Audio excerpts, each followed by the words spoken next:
Buen día. Esta es para la unidad de aprendizaje psicopatología de la adolescencia, la unidad 1 correspondiente a cuestiones generales. Y bueno, el día de hoy vamos a hablar un poco sobre cómo concebimos a la adolescencia. Sí, la adolescencia, por supuesto que es un campo de estudio no solo para la psicología, nos debe quedar claro que lo estudian los antropólogos, los trabajadores sociales, los biólogos del desarrollo, la sociología, los historiadores incluso, porque es sorprendente ver que a lo largo del tiempo, pues la adolescencia no siempre ha sido concebida de la misma manera.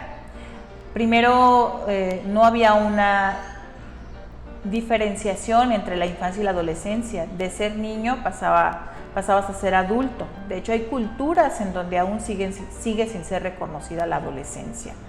Incluso hay un dato interesante de un texto de Hall que se llama Adolescencia, pero es un tratado de la infancia, o sea, en ningún momento aborda a la adolescencia. Entonces, también podemos ver a la adolescencia como de una manera coloquial, desde el sentido común, ¿verdad?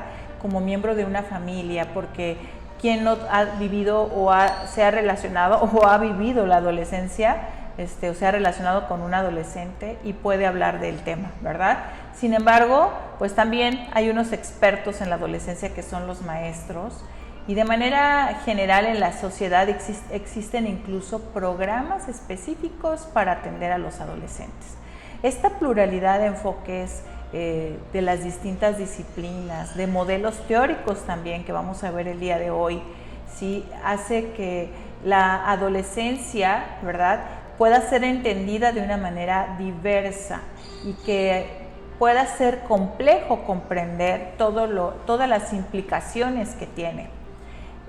Por supuesto que desde el punto de vista de la psicología, ¿sí?, e incluso para definir a la etapa, puede haber hasta cierta confusión y discusión en relación con estas teorías que existen en nuestra disciplina.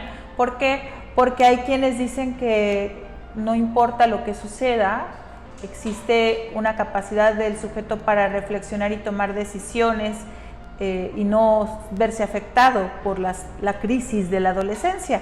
Hay otros que le llaman así, ¿no?, la edad caótica. Entonces, cada uno de nosotros puede tener un propio concepto de adolescencia a partir de la experiencia personal. El caso es que a la adolescencia se le va a definir de muy diversas formas, desde muy diversas perspectivas, y bueno, estas definiciones a veces no son congruentes entre sí, son contradictorias, ¿verdad? Y eso hace todavía un poquito más difícil que pueda llegar a ser claro qué entendemos por adolescencia. Este término adolescencia no está bien delimitado tampoco entre lo que es la pubertad y lo que es la juventud. Y puede ser todavía más complejo si pensamos en la adolescencia temprana, en la adolescencia tardía, o en aquellos que siendo adultos siguen viviendo en la adolescencia. Los rasgos constitutivos y las concepciones de la adolescencia tienen también como referente el contexto social.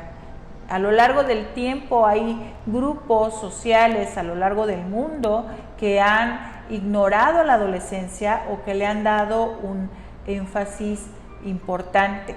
Incluso si ustedes preguntan a sus familiares, a personas ya de la tercera edad, adultos, ¿cómo fue su adolescencia?, les podrán decir que incluso ni siquiera existía un departamento de juniors en los centros comerciales. O te vestías como niño o te vestías como adulto. Pero luego, ¿qué pasó? Que ahora ocupan los primeros lugares en el consumo de productos, en la tecnología, en la moda, ¿verdad? Algo sucedió respecto a la adolescencia. Vamos a ver que la psicología biogenética de la adolescencia, encontramos a Stanley Hall, que él suponía, ¿verdad?, que el desarrollo del adolescente estaba meramente determinado por factores fisiológicos y que a su vez estos factores fisiológicos estaban genéticamente determinados, que podemos decir entonces son universales e independientes del ambiente sociocultural, es decir, se va a dar estos cambios en todos los seres humanos estos cambios en el tono de voz, en su estatura, en su complexión, cambios evidentes, aparentes, pero también cambios internos. Muchos de ellos, ¿verdad?, determinados genéticamente, por lo tanto vemos adolescentes con muy diferentes características. De repente los vemos, no sé, cuando tenemos esos recesos de clases, no quiero saber qué va a pasar cuando regresemos de esta contingencia, ¿verdad?, donde vimos a los alumnos adolescentes con ciertas características y seguramente ni los vamos a reconocer. Siguiéndonos 2 semanas de receso, es impresionante el estiramiento que existe en ellos. Ahora que han sido más semanas, pues seguramente vamos a quedarnos con el ojo cuadrado, dirían algunos. Margaret Mead sostiene que el desarrollo de la personalidad es influida o está influida conjuntamente tanto por factores hereditarios como culturales e individuales, ¿sí? Entonces cada individuo tendrá sus propias influencias y como tal su adolescencia será única. Yo estoy más de acuerdo con lo que nos dice Margaret Mead, porque definitivamente, aún existiendo hermanos gemelos idénticos en una familia, hay diferencias entre ellos. Y bueno, si pensamos en los modelos teóricos en la comprensión de la adolescencia, vamos a mencionar algunos que seguramente tú tienes muy claros, que ya los has visto en determinadas unidades de aprendizaje, pero que no está de más retomarlos, sobre todo por la relación directa que tienen para poder comprender y explicar a la adolescencia. Y bueno, la primera de ellas, teorías psicoanalíticas, ¿verdad? Sabemos que para Freud el desarrollo fundamentalmente es un proceso inconsciente, ¿sí?, e intensamente teñido por las emociones. Algo está pasando en el interior del individuo. Los teóricos psicoanalíticos consideran que el comportamiento solo es algo superficial, pero que para entender verdaderamente el desarrollo tenemos que analizar los significados simbólicos del comportamiento y el funcionamiento interno de la mente. ¿Cómo lo vamos a hacer? Pues ellos utilizan la asociación libre, ¿verdad?, para que la persona revele la información. También hacen análisis de los sueños, ¿verdad?, y del discurso, ¿sí? Freud decía que la infancia es destino, ¿sí? Y en este desarrollo de la teoría psicoanalítica vemos que se hace un hincapié en la idea de las experiencias tempranas con los padres, quienes moldean considerablemente el desarrollo. Es sorprendente en la práctica clínica que los pacientes tarde o temprano llegan a revelar cosas de su infancia o que no recordaban o que no querían mencionar porque les resultaba doloroso, difícil, ¿verdad? Y existen entonces recuerdos, experiencias que quedaron grabadas, que nos marcaron, ¿sí?, como un tatuaje que no se puede quitar. Estas características se reflejan claramente en la principal teoría psicoanalítica, que es la de Sigmund Freud. Freud desarrolla la explicación de la estructura de la personalidad y él creía que la personalidad, esto lo saben ustedes, está constituida por 3 estructuras diferentes, que es el o ello, el ego o yo y el superyo o superego. El primero de ellos, el id-ego, es la estructura freudiana de la personalidad que está integrada por los instintos que constituyen una reserva de energía psíquica de una persona. En la teoría de Freud, el id es completamente inconsciente, no tiene ningún contacto con la realidad. Nosotros no sabemos lo que contiene, sale espontáneamente a través del lapsus linguae, a través de los sueños, a través de repente de los errores que cometemos al hablar. Cuando los niños experimentan las exigencias y restricciones impuestas por la realidad, va a emergir, a surgir una nueva estructura de la personalidad que conocemos como el ego o el yo. La estructura freudiana de la personalidad que afronta las demandas de la realidad. El yo es el que va a enfrentarse a esa realidad y este se denomina la rama ejecutiva de la personalidad, porque es la que toma las decisiones de manera racional. El id y el ego no tienen moralidad. ¿Esto qué quiere decir? Que no toman en cuenta si algo es bueno o es malo. Es el super yo, que es la tercera estructura, o superego, la rama moral de la personalidad. Este sí toma en cuenta lo que es bueno o malo, ¿sí? Y podemos pensar entonces que el superego es lo que solemos denominar conciencia. Entonces, la vida de los adolescentes, pensando específicamente en este tema, está llena de tensiones y conflictos. Y para reducir esas tensiones que el adolescente vive, mantiene la información bloqueada en su mente inconsciente, no lo recuerda, no le importa, es aparentemente indiferente, no le da importancia, ¿verdad? Hasta los comportamientos más triviales van a tener un significado especial detrás, ¿verdad? Y existen entonces fuerzas inconscientes detrás de cada detalle. Una contracción nerviosa, un tartamudeo, una broma, una sonrisa pueden tener un motivo inconsciente para aparecer. Recuerdo un caso en particular en donde cuando le pregunté de un tema se empezó a reír, ¿sí? Y ella misma dijo, sí, aquí hay cosas muy difíciles de decir, no sé si se las pueda decir. Y seguía riendo, pero cuando reveló el secreto, lo que había sucedido en su infancia, verdaderamente muy doloroso y difícil, entonces ahí puede uno ver claramente lo que llamamos mecanismos de defensa. ¿Sí? Ese tartamudeo, ¿quién no ha escuchado cuando una persona se limpia la garganta, ¿verdad? Cuando se queda sin voz. Yo me estoy quedando sin voz, pero porque luego hablando mucho se nos seca la garganta. Por ejemplo, Bárbara, de 17 años, está besando y abrazando a Tom cuando dice, oh Jeff, te quiero tanto, ¿sí? Tom la aparta y le pregunta, ¿por qué me has llamado Jeff? Creía que habías dejado de pensar en él, tenemos que hablar. Probablemente recordará momentos de su vida que tuvo este tipo de actos fallidos freudianos. ¿Te ha pasado? A todos nos ha pasado seguramente. Entonces, la mente consciente e inconsciente, ¿qué quiere decir esto? ¿Verdad? Es la analogía del iceberg. La analogía del iceberg se utiliza para ilustrar que aparte de la mente consciente, también está la parte inconsciente. Esta es la explicación que da Freud. Y entonces la mente consciente es esa parte que está en la superficie, mientras que la inconsciente está debajo del agua. Véase que el id o ello es completamente inconsciente, mientras que el ego o yo y el super yo pueden operar tanto a nivel inconsciente como consciente. Pero ¿cómo le hace el yo para mediar entre lo que es correcto e incorrecto, que es lo que nos dice el superego, y las fuerzas instintivas?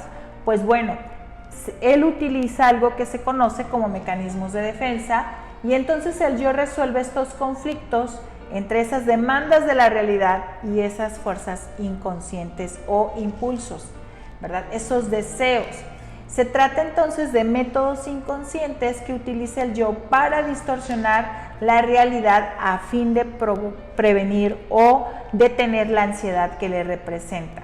Según Freud, las exigencias conflictivas de distintas estructuras de la personalidad producen ansiedad. Por ejemplo, cuando el yo bloquea la búsqueda de placer del ello, experimenta ansiedad. Este estado difuso de angustia se desarrolla cuando el yo siente que el ello va a provocar sufrimiento en el individuo. La ansiedad alerta al yo para que resuelva el conflicto poniendo en marcha un mecanismo de defensa. La racionalización, la negación, la formación reactiva, la sublimación, ¿sí? Ejemplo, no, eso no es cierto, él no dijo, yo creo que te estás confundiendo, ahí estamos negando.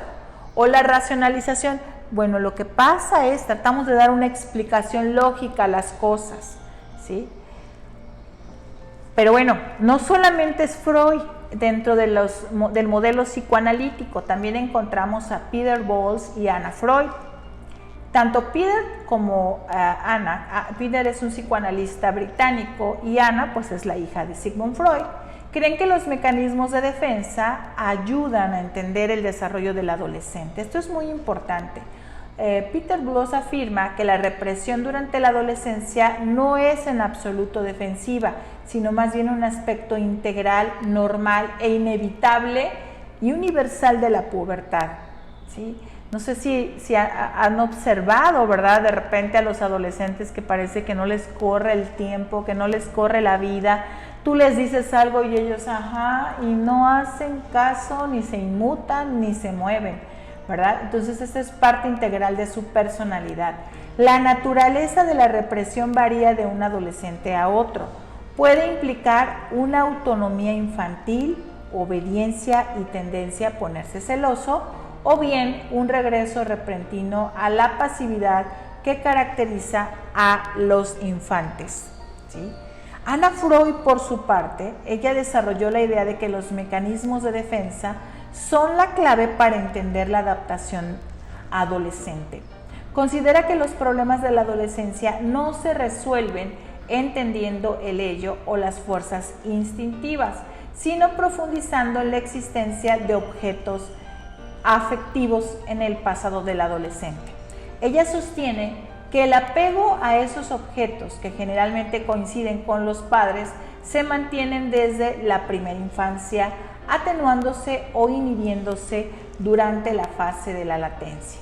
Durante la adolescencia, entonces, nos dice Anna Freud, estos impulsos pregenitales se pueden reactivar, o lo que es peor, que son impulsos recién adquiridos de la adolescencia propiamente, se pueden combinar con los impulsos que se desarrollaron durante los primeros años de la infancia, ¿sí? Curiosamente, ¿verdad? Esta es una etapa de desarrollo psicosexual genital, inicia la sexualidad adulta. Vamos a ver entonces que los adolescentes no se dan cuenta de que están utilizando un mecanismo de defensa para proteger su yo y mitigar su ansiedad. Cuando se utiliza con moderación y de manera temporal, los mecanismos de defensa no son necesariamente patológicos o nocivos. No obstante, debemos permitir los mecanismos, no debemos permitir los mecanismos de defensa. Ahora bien, recordemos que Freud habla de fases del desarrollo psicosexual. Él fue desarrollando esta teoría a partir de cada uno de sus casos que atendía de sus pacientes y se fue convenciendo de que los problemas eran resultado de las experiencias acumuladas durante las primeras etapas de vida. Freud creía que pasábamos por 5 fases del desarrollo psicosexual y que cada una de ellas experimentamos el placer en una parte del cuerpo, con mayor intensidad que en otras. Específicamente, durante la adolescencia se habla de la fase genital, que es la quinta fase freudiana, oral, anal, fálica, latente, genital. La fase genital es un periodo de reactivación de los impulsos sexuales. La fuente del placer sexual se encuentra ahora en la persona ajena al contexto familiar. Acuérdense que la fase oral es la boca, la anal en el ano, ¿verdad? Es oral, anal, la fálica ya tiene que ver con los genitales, ¿sí? Y la exploración de los genitales, y después viene latencia. Y ahora, en este caso, vuelve a resurgir el interés por la genitalidad, pero ahora en el otro, ¿verdad? Freud creía que los conflictos con los padres no resueltos se reactivan durante la adolescencia. Por eso hay tanto problema a veces entre padres y adolescentes. Cuando se resuelven, el individuo es capaz de desarrollar una relación amorosa madura y funcionar independientemente como adulto. Después de Freud y otros psicoanalistas, surge la teoría del desarrollo psicosocial de Erik Erikson. Él reconoce la aportación de Freud, ¿sí? pero considera que no supo ver algunas dimensiones importantes del desarrollo humano. Por ejemplo, Erikson habló de estudios psicosociales a diferencia de las fases psicosexuales. Para Freud, la motivación primaria del comportamiento humano era de carácter sexual, mientras que para Erikson es de carácter social y refleja el deseo de afiliarnos con otras personas. Erikson hizo hincapié en el cambio evolutivo que tiene lugar a lo largo de todo el ciclo vital, mientras que Freud considera que la personalidad básica se moldea durante los primeros 5 años de la vida. Recuerden, él decía, infancia es destino. En la teoría de Erikson existen 8 estadios psicosociales que abarcan desde los 0 años hasta la muerte. Cada uno de ellos se centra en una sola tarea evolutiva que enfrenta a la persona a una crisis que debe superar. La identidad versus confusión de identidad es la crisis que el adolescente experimenta y corresponde al 5.º estadio psicosocial, ¿sí? En la persona se enfrenta al descubrimiento de quién es, qué hace en la vida y hacia dónde va. Los adolescentes entonces deben adoptar muchos roles y adquirir un estatus nuevo propio al de los adultos, por ejemplo en el ámbito laboral, la pareja. Y entonces los padres deben dejar que el adolescente explore sus roles, ¿sí? Para que pueda definir lo que quiere ser. Si el adolescente explora estos roles de una forma saludable, va a encontrar el camino positivo, ¿sí? Y seguir la vida exitosamente y desarrollará una identidad positiva. Pero si los papás imponen una identidad, ¿sí? Y él explora otros roles, pero los papás imponen un rol, entonces él no va a encontrar un camino positivo y va a estar confundido, ¿sí? Dejando de lado a los psicoanalistas y la teoría del desarrollo psicosocial, surgen las teorías cognitivas, ¿sí? Mientras que las teorías psicoanalíticas subrayan la importancia de los pensamientos inconscientes de los adolescentes, las teorías cognitivas enfatizan el pensamiento consciente. Y vamos a hablar particularmente de 3 teorías cognitivas: la teoría de Jean Piaget del desarrollo cognitivo, la teoría de Vygotsky y la teoría del procesamiento de la información. Jean Piaget, que es un psicólogo suizo muy famoso, elaboró una importante teoría sobre el desarrollo cognitivo. La teoría de Piaget sostiene que las personas construyen activamente la comprensión del mundo y pasan por 4 estadios del desarrollo cognitivo. Pero además hay 2 procesos que subyacen a la construcción cognitiva del mundo. Uno es la organización y otro es la adaptación.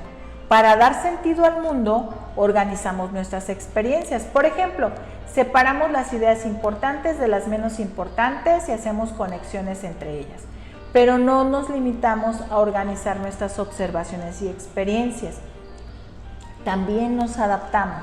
Adaptamos nuestro pensamiento para incluir nuevas ideas, porque la información que vamos teniendo nueva, adicional, va a acrecentar nuestra comprensión, la va a facilitar. La teoría del desarrollo cognoscitivo de Jean Piaget refiere que atravesamos 4 estadios en nuestra comprensión del mundo y que cada estadio está relacionado con la edad e implica una forma particular de pensar.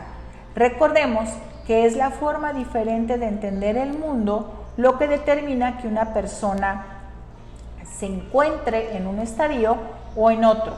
Adquirir más información no implica avanzar de un estadio a otro en la teoría de Piaget. A esto se refería Piaget cuando sostenía que la cognición es cualitativamente diferente en cada uno de los distintos estadios de desarrollo. Él habla de el estadio sensoriomotor, ¿sí? Las operaciones concretas, las operaciones formales. En este caso, las operaciones formales corresponden al estadio que aparece entre los 11 y 15 años, y este es el cuarto y último estadio piagetano. En este estadio la persona va más allá de las experiencias concretas y piensa de manera abstracta y lógica. Esta forma de pensar permite a los adolescentes formar imágenes mentales de situaciones hipotéticas. Ellos se la pueden pasar horas imaginando, ¿sí? Pueden reflexionar sobre cómo será un padre ideal, comparar a sus padres con un punto de referencia, empiezan a dar vueltas a posibilidades que tienen a su alcance y se sienten fascinados con lo que podrían convertirse en el futuro. A la hora de resolver un problema, los adolescentes son más sistemáticos, formulan hipótesis sobre por qué las cosas ocurren del modo en el que ocurren y las ponen a prueba utilizando la deducción. La siguiente teoría es la teoría de Vygotsky y es una teoría cognitiva sociocultural que enfatiza la importancia del análisis evolutivo y el papel que desempeña el lenguaje y las relaciones sociales. Esta teoría se basa en tres ideas principales. 1. Las habilidades cognitivas de los niños y adolescentes se entienden mejor cuando se analizan e interpretan evolutivamente. 2. Las habilidades cognitivas están mediadas por las palabras, el lenguaje y las formas de discurso que actúan como herramientas psicológicas para facilitar y transformar la actividad mental. Y 3. Las habilidades cognitivas tienen su origen en las relaciones sociales y están inmersas en un trasfondo sociocultural. Entonces, para Vygotsky, adoptar un enfoque evolutivo significa que para entender cualquier aspecto del funcionamiento infantil y adolescente, se deben examinar sus orígenes y transformaciones desde formas tempranas a formas tardías. Por ello, un acto mental en concreto no se puede considerar de manera aislada, sino que se debe evaluar como un paso más en un proceso de desarrollo gradual. La segunda idea de Vygotsky afirma que para entender el funcionamiento cognitivo es necesario examinar las herramientas que lo medían y le dan forma, y ello le llevó a creer que el lenguaje es la más importante de esas herramientas. Vygotsky argumentó que el lenguaje es la herramienta que ayuda al niño y al adolescente a planificar actividades y a resolver problemas. La tercera idea de Vygotsky era que las habilidades cognitivas se originan en las relaciones sociales y la cultura. Vygotsky consideraba que el desarrollo cognitivo, ¿verdad?, del niño y del adolescente no se puede separar de las actividades sociales y culturales. Creía que el desarrollo de la memoria, la atención, el razonamiento implica aprender a utilizar las herramientas que ha creado la sociedad, tales como el lenguaje, el sistema matemático y las estrategias mnemotécnicas. ¿Sí? Y bueno, casi estamos terminando.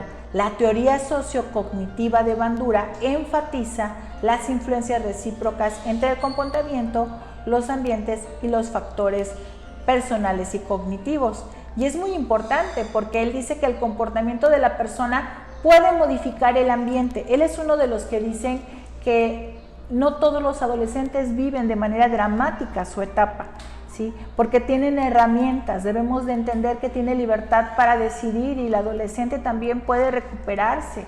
Entonces, él habla de que existe entonces la modificación del ambiente, los factores personales y cognitivos, y todo esto influye en su persona.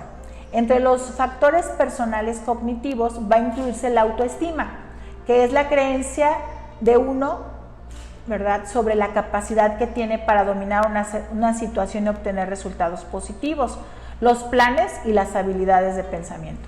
Bandura considera que el aprendizaje vicario o por observación es un aspecto fundamental de cómo aprende el ser humano. A través del aprendizaje vicario nos formamos ideas sobre el comportamiento de otra persona y después podemos reproducir dichos comportamientos. Por ejemplo, un niño puede presenciar los estallidos agresivos de su padre y sus intercambios hostiles. Cuando el niño esté con sus compañeros de clase, interactuará de forma agresiva reproduciendo el comportamiento de su padre. Finalmente, la teoría ecológico-contextual.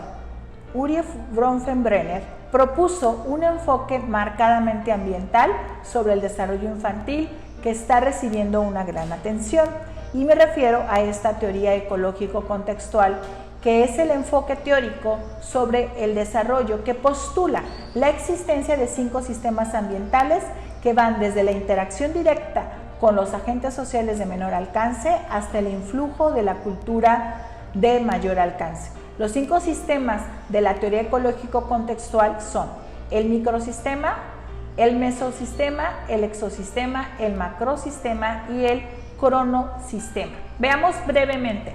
El mesosistema se refiere a las relaciones existentes entre diferentes microsistemas o conexiones entre contextos, como la relación entre las experiencias familiares, las experiencias escolares, y entre las experiencias escolares y las experiencias laborales, entre las experiencias familiares y las experiencias del grupo de compañeros. Por ejemplo, los adolescentes que han sido rechazados por sus padres pueden tener dificultades para desarrollar relaciones positivas con sus profesores, porque son una figura de autoridad. El exosistema se refiere a cuando las experiencias en otro contexto social en el que el individuo no desempeña un papel activo repercuten sobre lo que se experimenta en un contexto más inmediato. Mientras que el macrosistema se refiere a la cultura en la que vive inmerso el individuo. Por cultura entendemos las pautas de conducta, creencias y demás valores de un grupo de personas que se transmiten de una generación a otra. Los estudios transculturales que comparan 2 o más culturas entre sí proporcionan información sobre la posibilidad de generar hallazgos sobre el desarrollo del adolescente. Y por último, el cronosistema, que se refiere al patrón de los acontecimientos ambientales y las transiciones a lo largo del curso de la vida, así como de las circunstancias sociohistóricas. Como vemos entonces, para hablar de adolescencia, partimos de la idea de que es abordada desde diferentes puntos de vista, desde diferentes disciplinas, y que debemos de tomar en cuenta la parte biológica, la parte obviamente la herencia, la genética, ¿sí? La parte del ambiente sociocultural, ¿verdad? Las relaciones que establece desde todas las etapas del desarrollo, por supuesto, si estamos hablando del adolescente, la infancia, la influencia de los padres, la influencia de los maestros, la influencia de los compañeros, sus impulsos, ¿verdad?, diría Freud, pero también su capacidad de tomar decisiones y de reflexionar. Entonces, ¿de qué manera tú concibes a la adolescencia? ¿Cómo vas a observar el comportamiento de un adolescente?